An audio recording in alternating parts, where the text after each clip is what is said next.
Hello मेरे प्यारे students, welcome back. अरे मुझे पता है एग्जाम्स बिल्कुल पास हैं और थोड़ी बहुत टेंशन तो होगी ही, पर डोंट वरी, बिल्कुल चिंता मत करो। आज हम पतझड़ में टूटी पत्तियां चैप्टर को इतनी आसानी से समझेंगे ना कि ये सिर्फ एग्जाम में अच्छे मार्क्स ही नहीं दिलाएगा, बल्कि आपकी लाइफ में भी थोड़ा सुकून और फोकस लेकर आएगा। सारे इंपॉर्टेंट पॉइंट्स एकदम दिमाग में फिट हो जाएंगे। अच्छा, क्या हो अगर मैं आपसे कहूं कि इस एक छोटे से चैप्टर में सक्सेसफुल और स्ट्रेस फ्री लाइफ के दो बहुत बड़े सीक्रेट छुपे हुए हैं। सुनने में मजेदार लग रहा है ना? चलो तो फिर देर किस बात की, आज इन सीक्रेट्स को अनलॉक करते हैं। तो हमारा जो पहला सीक्रेट है वो छिपा है इस कहानी में, गिन्नी का सोना।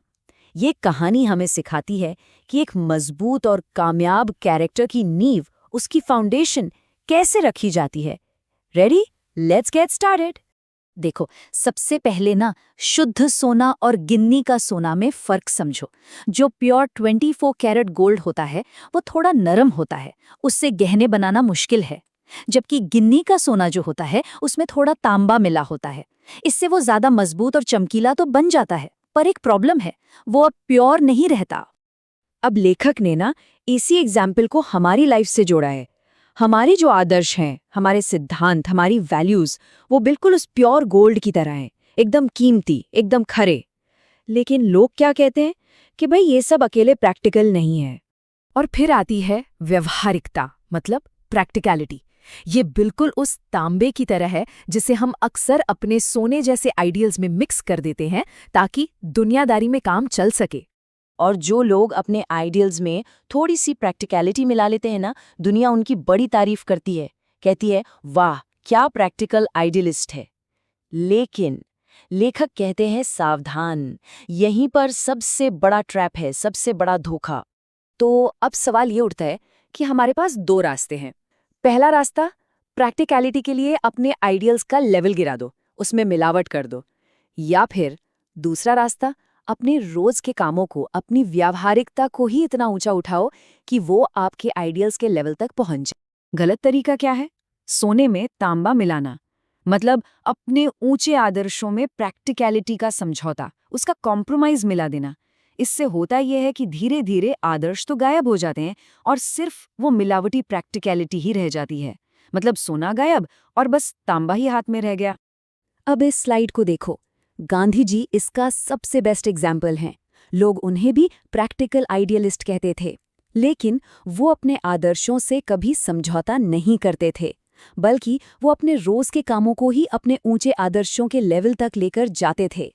और यही है गांधी जी का तरीका, तांबे में सोना मिलाना, मतलब अपने प्रैक्टिकल कामों में ही अपने सुनहरे आइडियल्स को डालना, जिससे आपका हर काम कीमती बन जाए। तो पहला लेसन क्या सीखा? अपने आदर्शों से समझौता मत करो, अपने कर्मों को ऊंचा उठाओ। चलो अब चलते हैं हमारे दूसरे लाइफ चेंजिंग लेसन पर, ज़ेन की देन।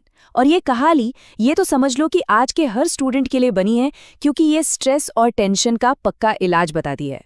क्या आप सोच सकते हैं? लेखक बताते हैं कि जापान में 80% लोग मेंटल स्ट्रेस यानी मनोरोग से परेशान हैं। 80%! ये तो बहुत ही बड़ा नंबर है। पर इतना स्ट्रेस आखिर है क्यों? क्योंकि वहां जिंदगी सुपरफास्ट हो गई है। अमेरिका से कंपटीशन करने की होड़ में वो महीने भर का काम एक ही दिन में खत्म करना चाहते हैं। नतीजा, सबके दिमाग में एक स्पीड का इंजन लग गया है जो बस हर वक्त फुल स्पीड पर भागता रहता है। तो इस स्पीड के इंजन को, इस भागते हुए दिमाग को शांत कैसे करें? जापानियों ने इसका एक बहुत ही खूबसूरत तरीका निकाला है, चानो-यो, जिसे हम जापानीज टी सेरेमनी भी कहते हैं। ये सेरेमनी ना एक बहुत ही शांत माहौल में होती है। सोचो, एक छोटी सी कुटिया, अंदर जाने से पहले हाथ पैर धोना, एक बार में सिर्फ 3 लोग, और हर काम, हर एक मूवमेंट बहुत धीरे धीरे और आराम से होता है। और चारों तरफ पिन ड्रॉप साइलेंस, इतनी शांति कि चाय के पानी के उबलने की आवाज भी साफ सुनाई देती है। तो इस सेरेमनी का असली जादू क्या है? ये हमें एक बहुत ही सीधी और सच्ची बात सिखाती है कि हम या तो बीते हुए कल की बातों में उलझे रहते हैं या आने वाले कल की चिंता करते हैं, और इस चक्कर में हम आज में, इस पल में जीना ही भूल जाते हैं। जब लेखक ने उस सेरेमनी में हिस्सा लिया ना, तो उनका जो भागता हुआ दिमाग था वो धीरे धीरे धीरे धीरे शांत हो गया। भूतकाल और भविष्यकाल, मतलब पास्ट और फ्यूचर, दोनों जैसे गायब हो गए। सिर्फ प्रेजेंट मोमेंट बचा। और तब उन्हें एहसास हुआ कि अरे, असली जीना तो इसी को कहते हैं।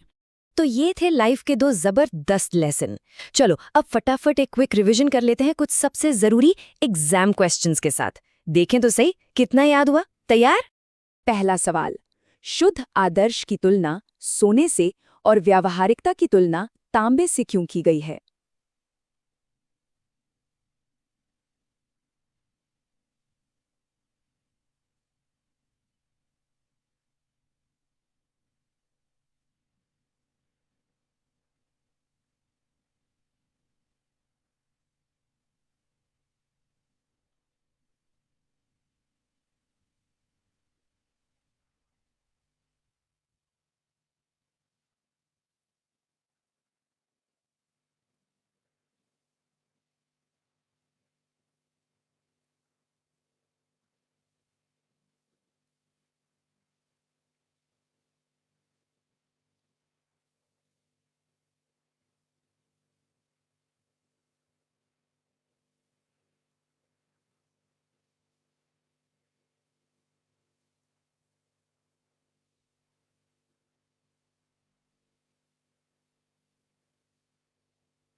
पहला सवाल, शुद्ध आदर्श की तुलना सोने से और व्यावहारिकता की तुलना तांबे से क्यों की गई है?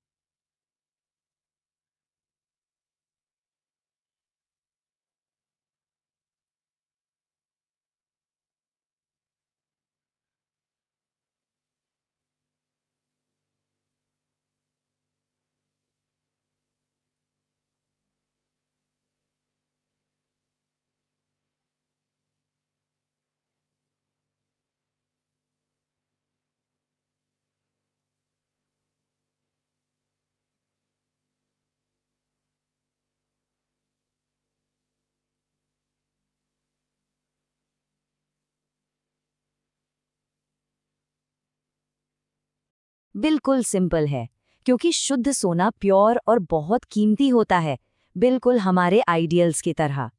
और जैसे तांबा मिलाने से सोने की कीमत कम हो जाती है, वैसे ही प्रैक्टिकलिटी का समझौता करने से हमारे आइडियल्स की कीमत भी गिर जाती है।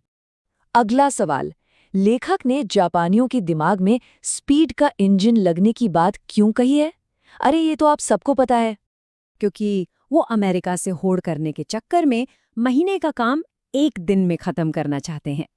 इससे उनकी जिंदगी की रफ्तार इतनी बढ़ गई है जैसे मानो दिमाग में सच में कोई स्पीड का इंजन लग गया हो। और ये रहा आखिरी सवाल, चाय पीने के बाद लेखक ने अपने अंदर क्या बदलाव महसूस किया? उन्होंने महसूस किया कि उनके दिमाग की जो भागदौड़ थी वो रुक गई है। पास्ट और फ्यूचर दोनों गायब हो गए और वो सिर्फ प्रेजेंट मोमेंट में जी रहे थे। और उन्हें लगा कि असली जिंदगी, असली जीना तो यही है। तो दोस्तों, ये थी इस चैप्टर की पूरी समरी और उसके इम्पॉर्टेंट लेसन्स। मैं आपको एक आखिरी सवाल के साथ छोड़कर जा रहा हूँ। आज की इस सुपरफास्ट दुनिया में जहां हम सब बस भागे जा रहे हैं, आपको क्या लगता है ये ज़ेन की देन, मतलब प्रेजेंट मोमेंट में जीने की कला, हमारे लिए भी जरूरी है? जरा सोचिएगा। All the very best for your exams. अच्छे से पढ़ाई करना। और हाँ, अगर इससे मदद मिली हो तो चैनल को सब्सक्राइब और शेयर जरूर करना। और कमेंट्स में अपने विचार मुझे जरूर बताना। Bye bye.